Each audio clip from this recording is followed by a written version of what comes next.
Tonight, an exclusive look at the Army's squad Designated Marksman Rifle. 2 Marines compete against 2 civilians, and I run up a tower. It's all happening now on the 1911 Syndicate.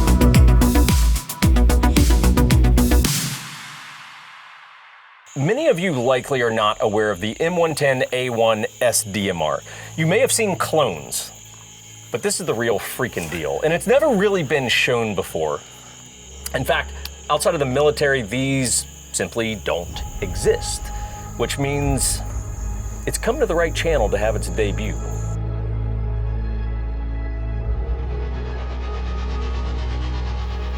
The story of the SDMR dates back to the 20-teens. The Army had the M110 SASS, or semi-automatic sniper system, also known to us civilians as the Knight's Armament SR-25.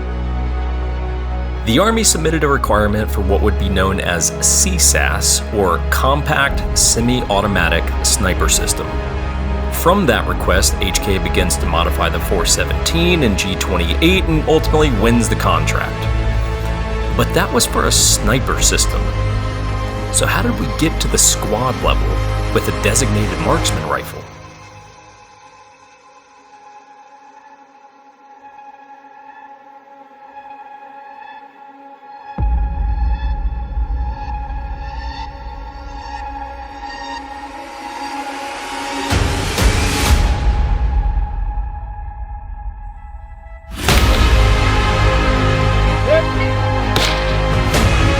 Good hit, orange plate, 515 yards.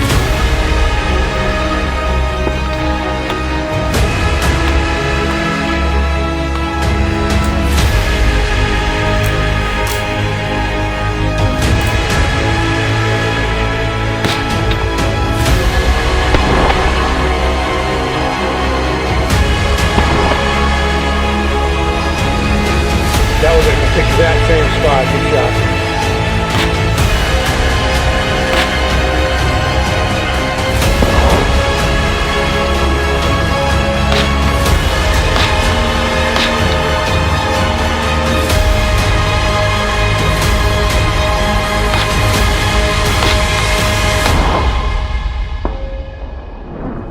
Okay, everyone, welcome to the show. Very juicy episode today as we look at the M110A1 SDMR. Did I get that right? Yep, correct. I have to look at my notes on that. Look at that. Because that is a mouthful, right? And we'll break down, of course, what all of that means. I think what is notable about this video going in is that no one's ever done an actual video on one of these. I've only ever seen clone videos. And I looked because I wanted to know. I'm like, is this a first? It would appear to me that this is a first in a setting like this where we have an actual SDMR here. And the best. I think you're probably correct. And the best. Well, thank you, James. That's very nice. We paid you to say that, but thank you. Yeah, no, we do appreciate it though. And Where's my money? Hold on. Wait a minute. Oh shit. So we'll get all into the gun. Look, guys. Obviously, going into a video like this, I would just let you know. Look, this is clearly we do a lot of gear reviews, gun reviews, stuff like that. This is not a gun review. Obviously, we're here with H&K. You can only have access to doing a video like this because folks from H&K are here that make something like this possible. Which also means thank you for coming out and joining us. It also doesn't mean we don't like to learn about this stuff. No, and I can tell you, I'm just, really freaking in love with this gun after shooting it today. And so, yeah, which is a problem because I can't buy one. So, there's that. But look, we're going to get into the gun. We're going to cover, because now we go from M27, which was Marine Corps, to now we're shifting over to primarily Army world, right? So it's like we're covering some different branches here, right? So we'll get into what the Army was looking for, and this is going to be code until we break it down, but what was CSASS that then led to SASS, and it gets into the weeds a little bit, but we'll get all into that and then really break down the SDMR and what it comes with. We'll show you all the cool stuff that actually shows up like in the military kits as they receive them, and we'll get into it. But before we do that, Jake, what are you wearing for a belt? That belt. Right Who makes there. that belt? Ciguera. Ciguera, they're good friends of ours. Yeah, right? yeah, we like them. I run their EDC belt. You have the inner light belt. I do. Which also works with their battle belt or the battle wagon. This is true. We have a code 1911 Syndicate. Save you guys a couple bucks. You should wear a belt because we wear belts. Go get a belt. Greetings, friends, and welcome to a very special holiday release from the 1911 Syndicate. If you want to continue with the video, just get the gun stuff of the video, maybe skip ahead a little bit. We'll be here for just a minute, bringing you guys an announcement. So, many of you have asked over the past months about the watches that we've been wearing. And very simply what happened, there was a group of us, we were drinking at a distillery one night, and we threw out the idea, we're like, oh, we should, we slurred the words, of course, but we said, oh, we should do like a watch to commemorate this cool trip that we were doing. And born from that was the 1911 Syndicate watch. Many of you have asked us about this on the channel, so we thought, okay, we'll do a super small run of these and bring it to you guys around the holiday. So many of you would know that mechanical watches are deeply rooted in firearms culture and military culture, and that's exactly what we have here. Digital watches have virtually no place in my life, or Chris's life for that matter. So there's a big community of Seiko mods. That's what you would consider this. We worked with a shop called JP Wrist Shop on these, and what the Syndicate watch is, we call this the Mod 1, okay? You will know that for sure because the back of your case will be engraved with it. But there's only 12 units of these. These are very, very limited, so this is not something we're planning on necessarily doing again. So again, there are 12 of these available. It's a GMT movement, which means it tells 2 time zones. For those of you that are doing international business, which I like to think all of you are, this watch will come very much in handy. 42 millimeter stainless case, lug to lug width of 46 millimeters. Internally, we've got an NH34 movement with a 41-hour power reserve. Date window at the 3 o'clock right there. Custom dial with Syndicate on it, so you can see that in our signature red font that we do, and the GMT hands also in red. Again, the case back is engraved. It will also have which serial number is yours, so it will be marked 1 of 12, 2 of 12, etc. The strap, we did basically the same strap that I've been using. Here's my personal watch, except in black, which is basically rubber on the inside, canvas on the outside. Washes off nicely. You can wear this in the gym. You can go shoot in it. Just rinse the strap off and you're good to go. I think you guys are gonna like these. We've really enjoyed these. We'll get back to the video here, but we do have more parts to the kit coming up later in the video. And then she said, but we ain't got no more pimento cheese, baby. No way. You guys ready to go?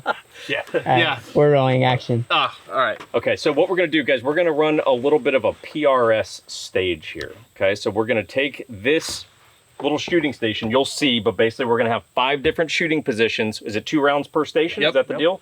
So 5 positions, 2 rounds per station. And to make this a little bit interesting, what I think we should do is young guys versus old guys. So it's 3 against 1. So 3 against 1 works. So You're 40. Oh, okay. Yeah. That's a low blow. 40. That's a low blow. You're not far behind me. or I'm only 23. yeah, exactly. Exactly. I don't feel old. But I would also say in what you're trying to lay out there is you guys, YouTube channel guys versus United States Marines. I don't know. And sniper. Yeah. And former NCOIC of sniper school. I think the odds are tipped in our favor. Now, that was like 2 decades ago. I like the way you're thinking yeah. now. Oh, 2 decades go in now. kind of excuse. But here's the cool thing about that system. We ain't got nothing to lose. No, And not you at all. have everything to lose. It's like, oh, the Marines won? Whoa. Oh, the snipers beat the civilians. So let's fire it up. Let's do it. You don't got to practice prone because we can't get you up twice. I'll be there for a while. All right, we got to put on just safe when we're changing positions. I do. I wouldn't. Okay. On I'm this, going on, it's I only wouldn't. an enabler. So if we think about it, do it. Otherwise, no. Okay, old shooter ready. Stand by.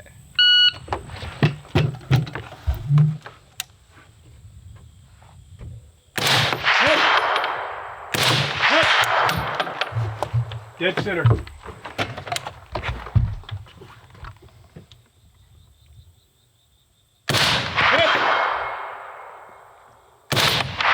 Miss to the right.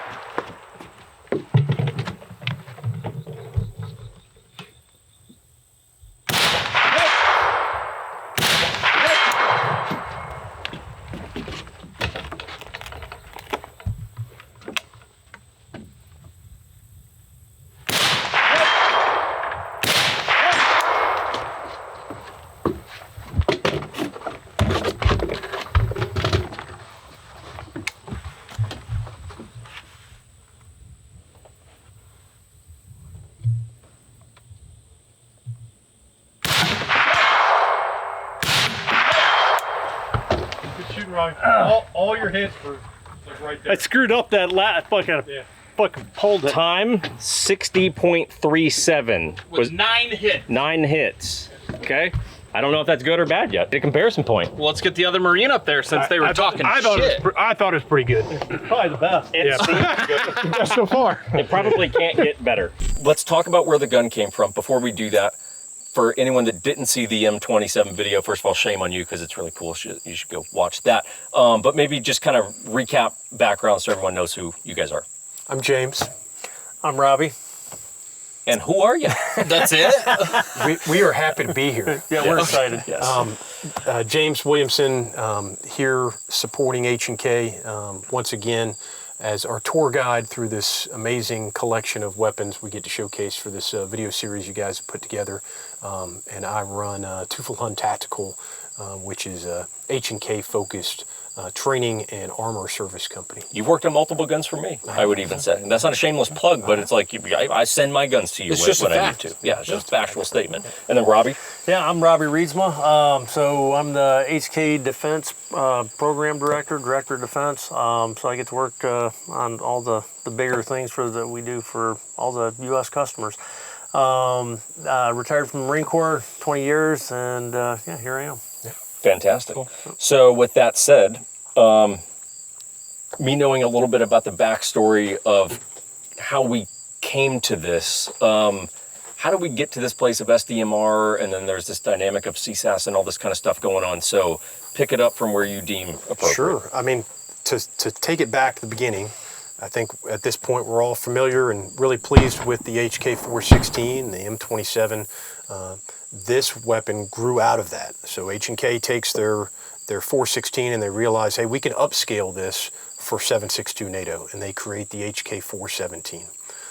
And that weapon gets some initial traction, and specifically in relation to where we're going, you get the German armed forces who are looking for a new designated marksman type rifle, and they create a contract requirement which becomes the G28 in German service, which is a highly modified and accessorized version of the original HK 417. That leads itself perfectly into what the U.S. Army is looking for a replacement for their M110 rifle, and a new bid for contract to replace that, which H&K is able to step in on. Okay, can I back up for a question for those of us on the civilian side that don't know this stuff?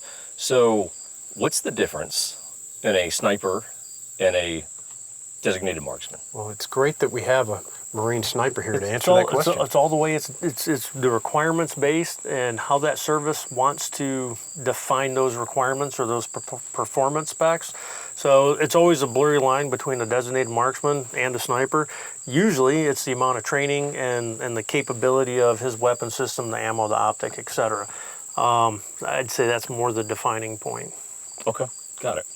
Would it be fair to say most designated marksmen run a semi-automatic platform? Most snipers run a bolt action to an extent. Yeah, it's pretty general. Yeah? Yeah. Okay.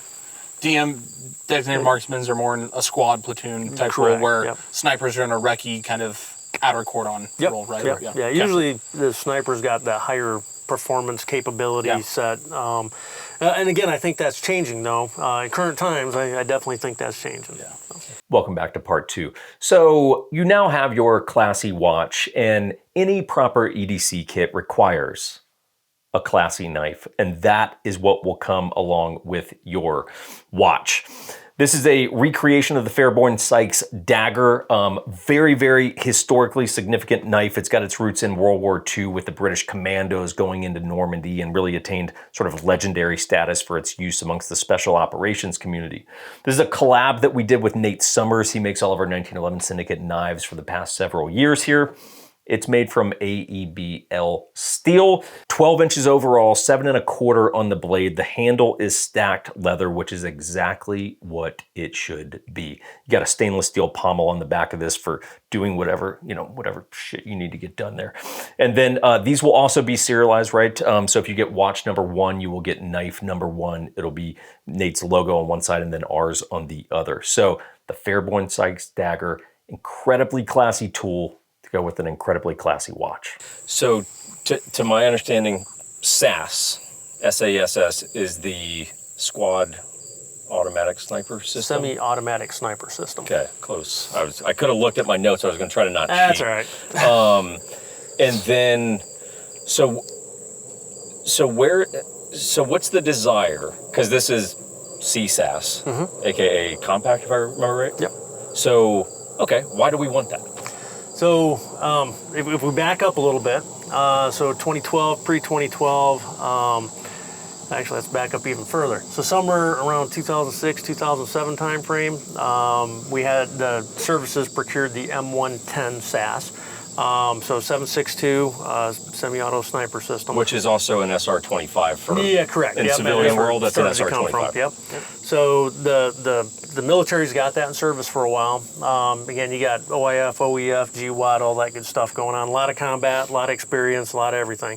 2011, 2012 time frame-ish, or a little bit before that, the Army did a 7.62 capability study on their sniper systems. From that study and analysis that they did, they came out with some future requirements to say, hey, here's kind of a, we basically there's enough feedback and user needs to improve upon what they already had. So that goes through their formal process and then becomes a basically universal needs statement, requirement, et cetera, et cetera, et cetera. So somewhere around 2014, I believe it was, they said, hey, here's a request for information, sources sought, market research, all that good stuff, to say who can either upgrade their current M110 SASS or come up with a new system that meets all these requirements. Okay, so obviously CSASS, compact. So shaving weight is clearly a big focus of that program. Yes, correct. So when you look at the SASS, it's a bigger gun.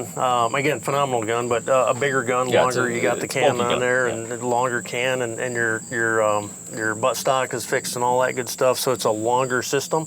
As you're patrolling out there in the woods and moving around vehicles and buildings and urban places and all that stuff, it's a bigger system, and it's a little bit heavy. So they say, hey, we want to, based on the way warfare is going, we want to shorten that up a little bit. We want to make it a little bit lighter. Again, there's more capability companies out there that can shrink that down a little bit, yet still have that same type of performance. Mm-hmm. Mm-hmm. So within the solicitation, I guess, what are they saying in terms of the,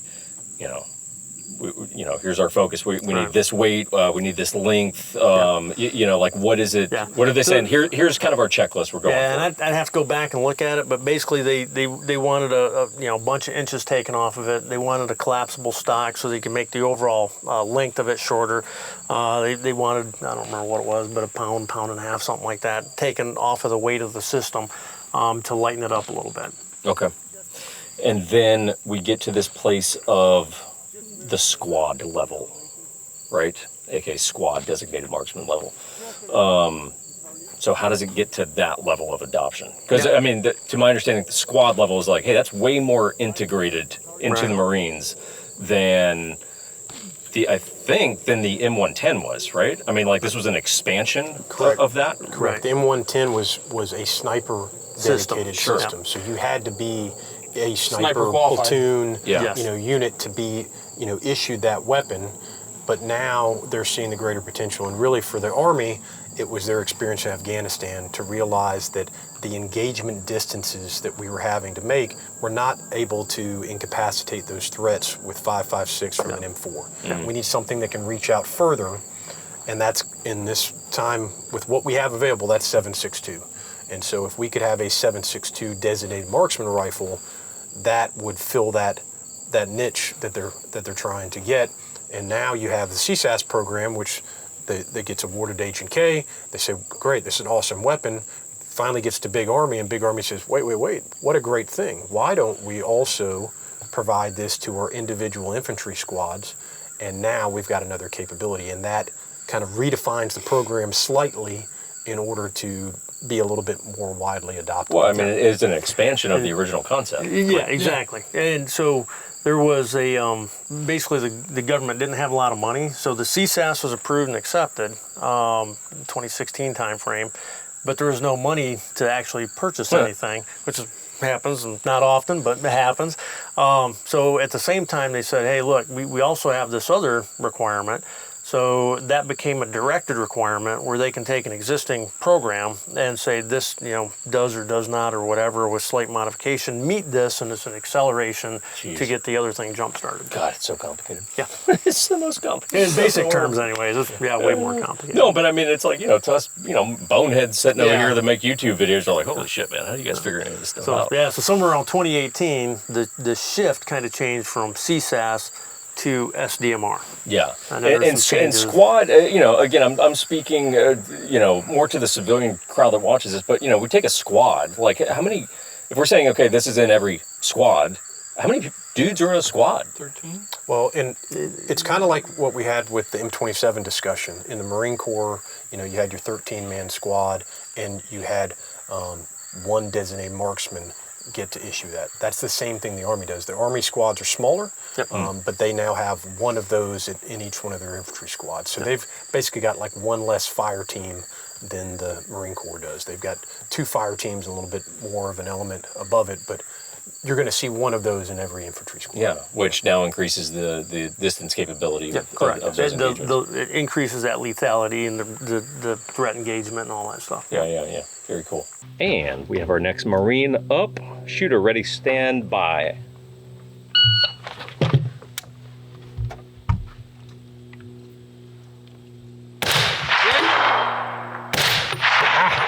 Missed it.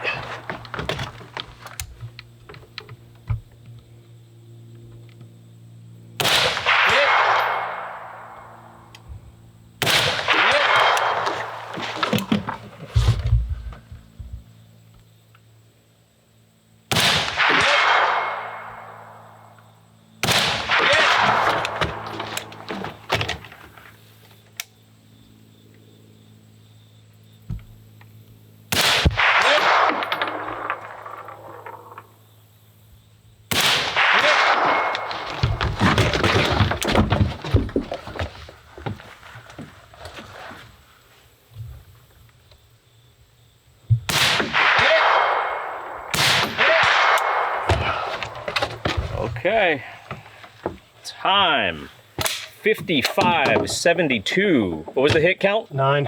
9. Yep. Marine boys, about 90%. Yep, I missed.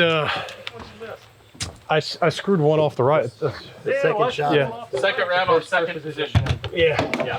I felt it like I just went. I like slid to the side. And I'm like, fuck. Yeah. Anyway. Last year around this time, we released our limited edition whiskey called Miracle on 1911th Street. And it was wonderful, but it did come with some complications that prevent us from necessarily doing it at the scale that we did last year. I do have good news though. For those of you partaking in the 1911 Syndicate EDC kit with your watch and your knife, ye shall have it, my friends, except it's even better this year, you guys. So this is a collaboration between us and the Whiskey Blendery down in Texas. And I kid you not, this is one of the most unique and best pours I've ever had. So this is a 7-year, 9-month MGP 95% rye blend of 2 special Kelvin Cooperage single barrels. Then the magic really happens. That blend goes into a Brazilian Amburana cask. And if you're like, well, what is that? I've never heard of it. Well, let me just tell you what it smells and tastes like. It smells like a freaking bakery at Christmas time is what it smells like. And it's what it tastes like too. You like cinnamon rolls there, fella? Yeah, cinnamon roll. You ever been to Krispy Kreme and had one of those maple glazed donuts? You're welcome. It comes in at 113 proof because we respect your needs to get a buzz around the holiday to be with your in-laws. But wouldn't you be kind of sad if you had this bottle and you had to crack this and you're like, man, there goes my 1 bottle of this. Well, that would make me sad. So what we're gonna do is we're also gonna send you a 375 milliliter bottle, okay? That way you can crack this. You can enjoy the little guy, right? Don't share it with people that you don't like, only with people that you care about, but you can enjoy this and then you can leave the full size sitting on your shelf. Again, super small batch. These will also be numbered. That way if you get watch number 1, knife number 1, you get whiskeys number 1 as well. You're gonna love it. Okay, so the request comes out. How do we get to this place? How does this become the final iteration of become the SDMR? Yep, so with the CSASS gun, again, more set up for an actual sniper. It had a little bit bigger stock on it. It had a bigger variable powered optic on there, more of a sniper type setup. And the accessory kit that came with the system had more stuff in it. Yeah. So in order to bring the cost down a little bit, because now we're looking at bigger numbers, more quantity or whatever for the designated marksman. So price point, they're not going to get quite as much stuff. The optic's going to change a little bit because they're not going to get that same level of sniper training. And it's, again, they want to be able to fight a little bit better with this system. So basically the stock is different. It's lighter weight, more streamlined, simplified. The optic that was procured by the Army, they provide that to us as GFM along with the mount, and then basically we're putting that on there instead of a original Schmidt and Bender 3-20. Not a cheap optic. Yeah, not a cheap optic. Yeah. So other than that, the actual gun is the same gun though. So your suppressor that's on there and the base system is the same exact thing. One gun, change out some of the accessories a little bit, and it becomes way more affordable and a little bit simplified from a training standpoint and all that stuff. And it's basically, you know, its purpose was for the SDMR is a 600-meter system. Okay, so not precision sniper engagements. distances, Correct. more of that intermediate kind of distance. And then we talked about this when we chatted, but this is kind of a play on the G28. Correct. Right? Yeah. And then we'll, you know, for folks who don't know, we'll give you a sense of what that was. But the G28 is a wonderful weapon. They did everything that they needed to do to make it as precision capable as possible. But in order to do that, it's a very heavy weapon. And in order to meet the weight requirements, they had to cut a lot of that out of there. So you see some of those features, heavier type functional features, have been removed from this. You can see lighter weight components on the hand guards and on the rails from Geisley. And then obviously you can see very clearly they even did so far as removing what normally would be the position for a forward assist to cut that much more weight on there. Yeah, and, which I applaud. Yeah, I love it. The original 417s that came out, they did not have a forward assist on them either. Oh, really? Yeah, and then we went to that because everybody had it as a requirement in there, so it was an add-in later. But short stroke piston, you usually don't need that. Sure. The G28's also got a stainless upper receiver. So that thing it's got some weight to it. Shoots like phenomenal, but it's got some weight to it. Well, these are aluminum? And these are 70, aluminum. 75 or whatever. And you can, the details, I mean, if you even look here at your brass deflector, they've scalloped out a section at the rear. I mean, everywhere anywhere that weight needed to be that removed, they did. And off. everywhere it needed to be reinforced to make it more reliable and accurate, they did that as well. Cool. And I mean, assuming my research was correct, gun only weight was 9 pounds, and then as configured with accessories was 14. Which you go, that's really pretty outstanding. Yeah, I think it's a little bit lighter than that for the gun only. It's like 8.7-ish or something like that. So not by much, but just a little bit. Yeah. Ounces matter. Ounces matter. Yeah. Very cool. Great. All right. So let's start really talking about the gun now. I guess maybe just before we even get into specs, from a shooting perspective, I love that gun. Yeah, I mean, I was actually like a little skeptical coming into today because we just finished some long range stuff running an AR-10. And I was kind of like not sold on AR-10s because of how difficult they are at further distances. However, Introduce SCMR, right? Like I think the first thing everyone said, especially in that little competition we had, is like the ability to acquire and re-engage your target because of the way this recoils is like bar none the best AR-10 platform. Again, AR-10 we're using loosely here, that I've shot. It's a very shootable. And it opened that door again to where I'm like, dude, maybe I want an AR-10. Again, the problem being though, how am I going to get this? You can't get that. We will show you in the direction. We will show you in the direction of close. I want this right here. I do, and we're gonna still plead with Robbie at the end of the day for him to do us a solid. It's just a favor. It's a pretty big solid. Perhaps. Like you don't need this job. Okay? Yeah. Oh, right. Right. Or the jail time. Or freedom. Or freedom's the one I like.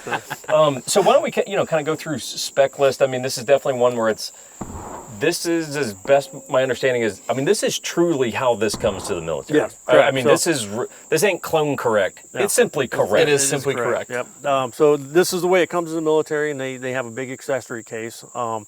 It's got a lot of stuff in it, but basically, you to meet all the requirements that the Army had, we've got a OSS Huxworks now.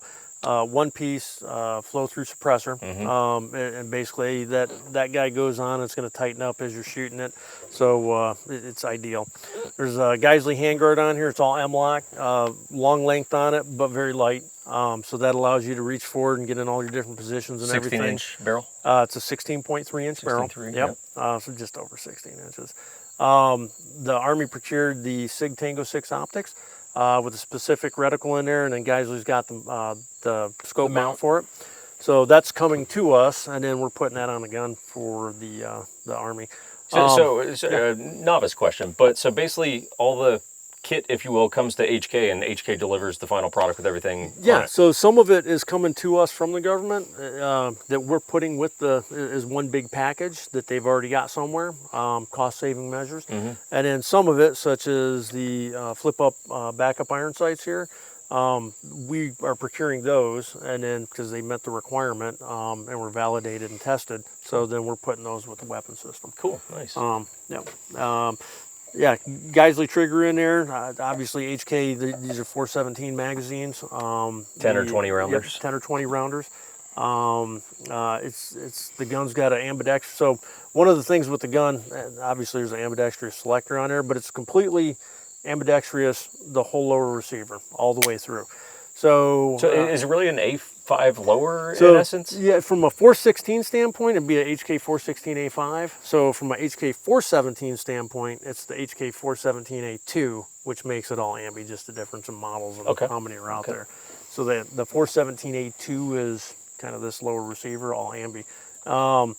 You got your charging handle up there. Obviously, there's a bunch of quick detach sling options on here, and then a 6-position stock on it. Yeah, and isn't there something where like the buttstock rotates, or was that the M27? No, this one does it as well. So you're just pushing that latch right there, and then that'll rotate over, and then you got your storage for spare batteries, whatever you need. Right. Skittles. Skittles. Snacks. It's the little things in life. You know, you put a Twinkie might fit in there, I'm going to be honest. within a force. Yeah, squish Twinkie. Yeah, Worth it. Any Swiss rolls. Swiss rolls. Yeah, Swiss rolls. Swiss roll. Dime That'll dozen. Put it right in there.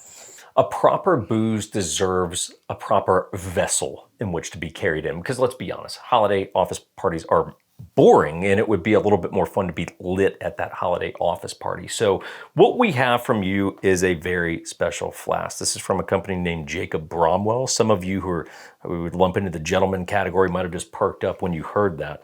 So these are like the OG of the flask world, guys. They literally go all the way back to 1819. Okay, so they've been making flasks for like a couple hundred years now. These are all American made, all handmade out of solid copper. The tops are all machine welded. That way you actually get, I mean, it's actually good threads. It's like threading on a suppressor, right? And no leakage. Of course, the top of these will be engraved with 1911 Syndicate. Very, very small run of these, of course.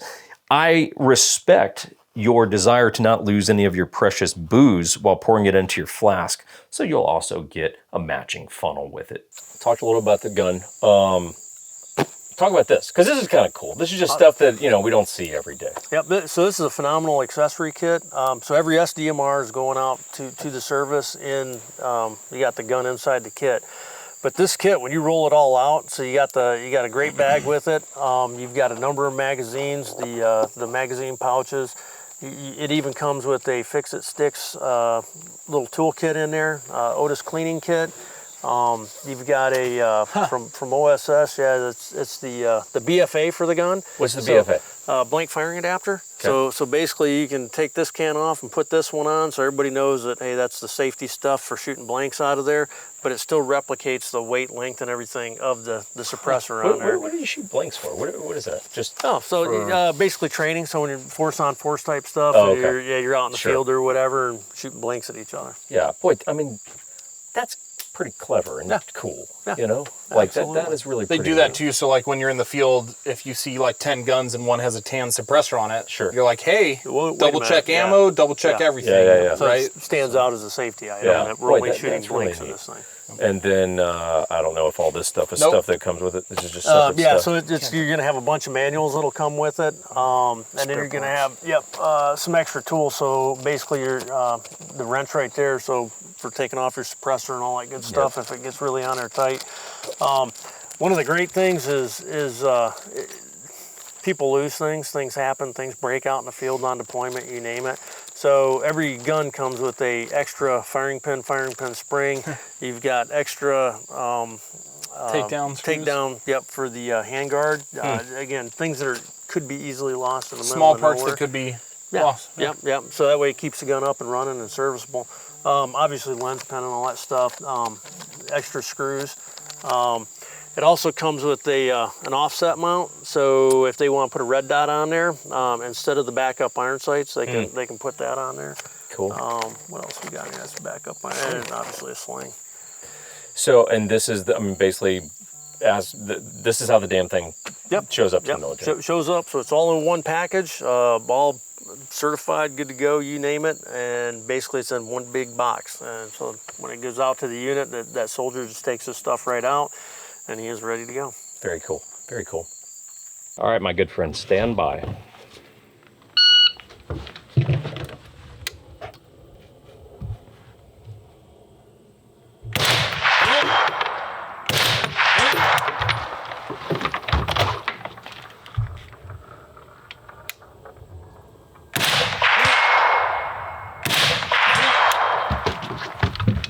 Good rhythm, Chris. Keep it up.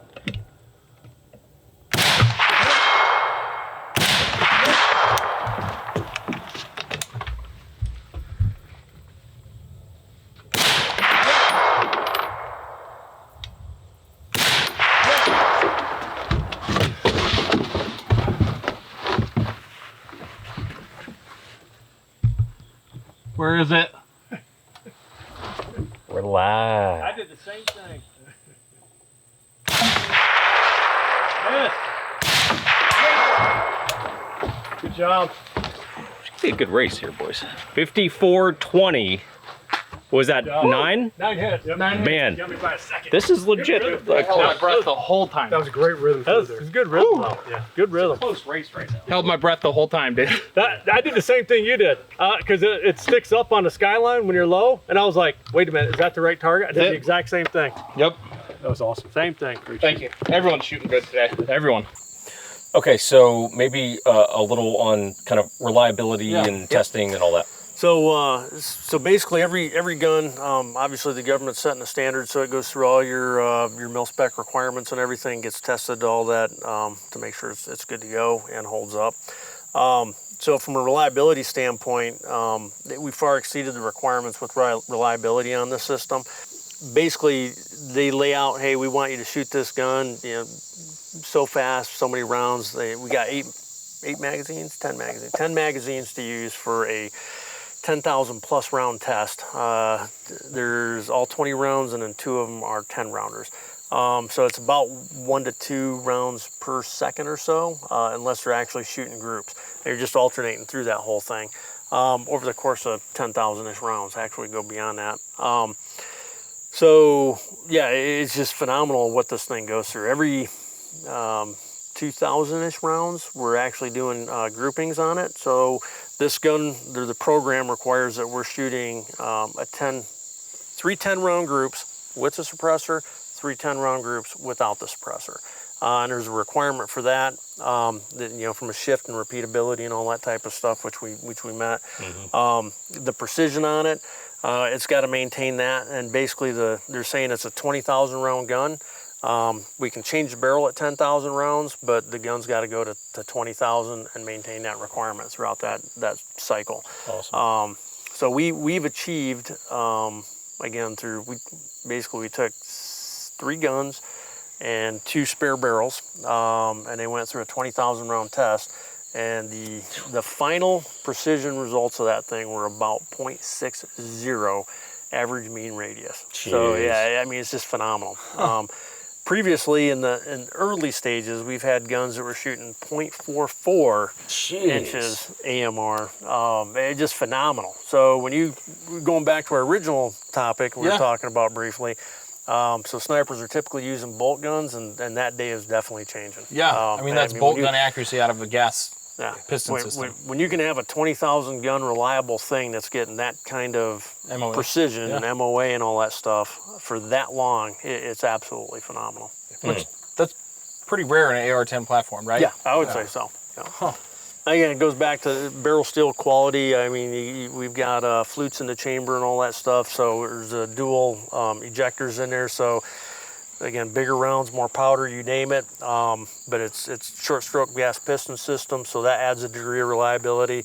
And then that fluted chamber is helping with the extraction, especially when you're using a suppressor on it. And then every 417 and since has had dual ejectors in there just to make sure you're clearing it. And again, to highlight, I mean, all the rounds today on that have been shot suppressed. And I mean, there's very little dirt and debris and carbon and everything that's going back into the chamber there. So it's like, again, on the reliability side, it's like, well, that's part of, especially running suppressed, that is part of where you get that reliability from. Yeah, very much so. Is piston, obviously suppressor input has something to do with that because it's a very low back pressure can. Right. But it's like the combination of those things, it's like, look, you run a very clean gun at that point. Oh, yeah. You know. And then you put yourself in the mind of a soldier out there in the middle of the desert, the sand, the woods, the jungle, wherever they may be, and that thing is going to get dirty. I mean, it's going to get filthy and beat on, and that's just the way it is. So when you add up all that reliability to it, it's that pure sense of confidence. And you saw in all the different compromised shooting positions that multiple shooters did, we didn't have a single malfunction in any of the training today, so it was great. Very cool. So here's the recap, everyone. This is close enough that essentially you and James are tied. Yep. So all I really beat have him. to do, yes, by a second, same hit score. So all I have to do is beat Robbie's time or tie his time with at least 9 hits, and Team Shake and Bake That's it. takes it home. Let's go, Ricky Bobby. Magic Man. Right here, brother. Pale Kitty, you ready? Yep. All right, stand by.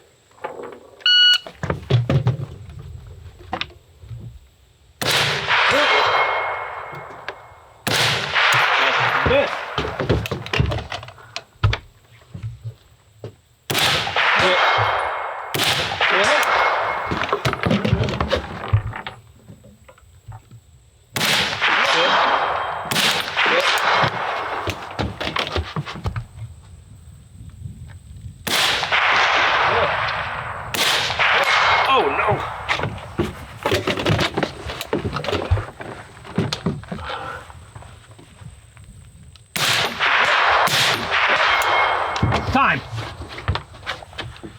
39.62 Oh, nobody give me 39 seconds. Come on. That's fucking incredible. with 2 misses. So how do we rank time versus? Usually a miss is like a second. I'd say 10 seconds in this. PRS is 10 seconds. 10 seconds. So 10 seconds.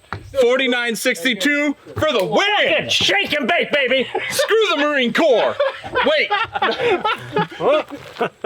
Marine. Well done. Well done. Well done. Well done. Once I had my second miss, I was like, it's all throttle now. Like I gotta send it. Even if I miss, we can only win on time. Jake, that follow through you had, those 2 shots right after each other, as soon as you missed that one, and you just rapid fired those 2, that was like nice follow through, good shooting. Like, I gotta go ding ding on this. You tore it up. James. We won. They changed the rules. And then, so they won by a couple of seconds, basically. Yeah, basically they cheated. Yeah, comes down to hits. Really comes down totally, to hits. Totally. Yeah. Last but certainly not least, you need a way to display all of the new collectible items that you have. Now, I happen to have a wood guy. I call him my wood guy. His name's Eric. He's here in Utah. And so I hit him up and I said, hey, let's make a cool little display shelf for these EDC kits. So the first thing I'll tell you, these are made out of walnut, okay?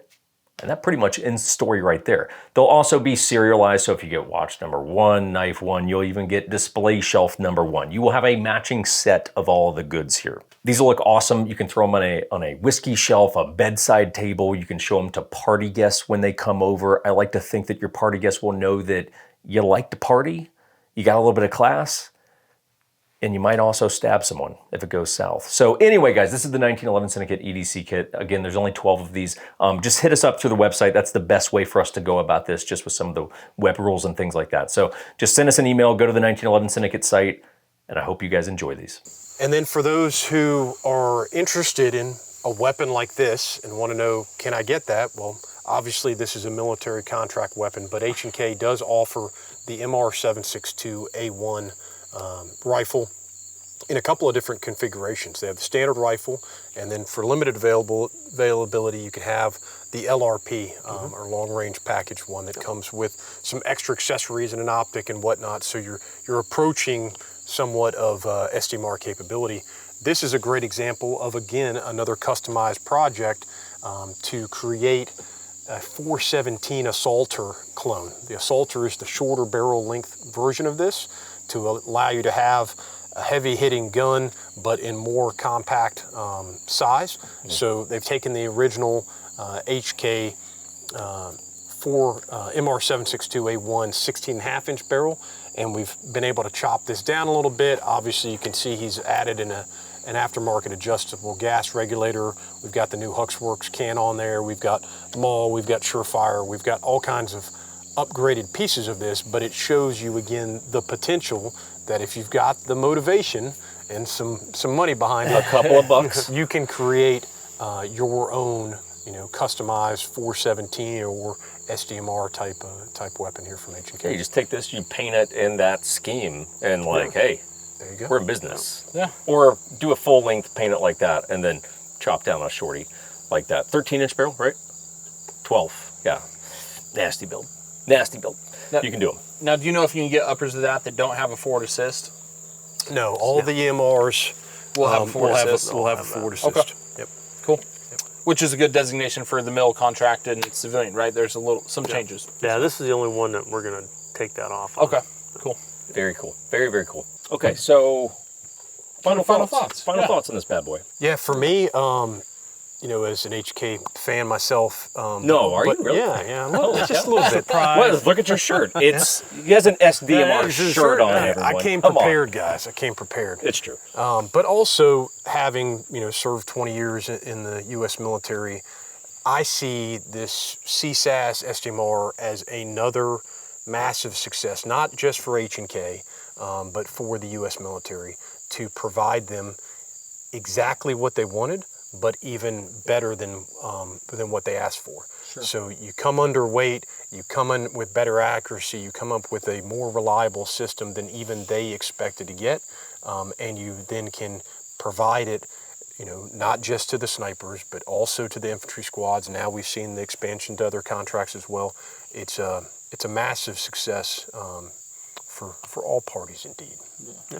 Yeah, winners on all account. I'm incredibly proud to be a part of that process. I didn't come into SDMR until a little bit later, but I certainly think we got it across the goal line for the Army, and from the feedback I do get, it's very good, very, very positive. So happy to be a part of it. Brings me a lot of joy and a lot of pride. All right, Jake. So after all that, Yeah. you need protection. Firearms legal protection, Yeah. which is a self-defense insurance, if you will. Yes. Right? Yes. If you, use a rock to defend your life, Yep. legally justified, of course, they're going to cover you. Yeah. Say you use a firearm to legally protect yourself, Do your thing, they're going to yeah. cover you on that also. This is correct. Now, if you are in that situation and you call, they have an attorney you talk to. It's not a customer service rep, which I don't know about you, but I'd rather talk to an attorney. Wait, hey, Debbie.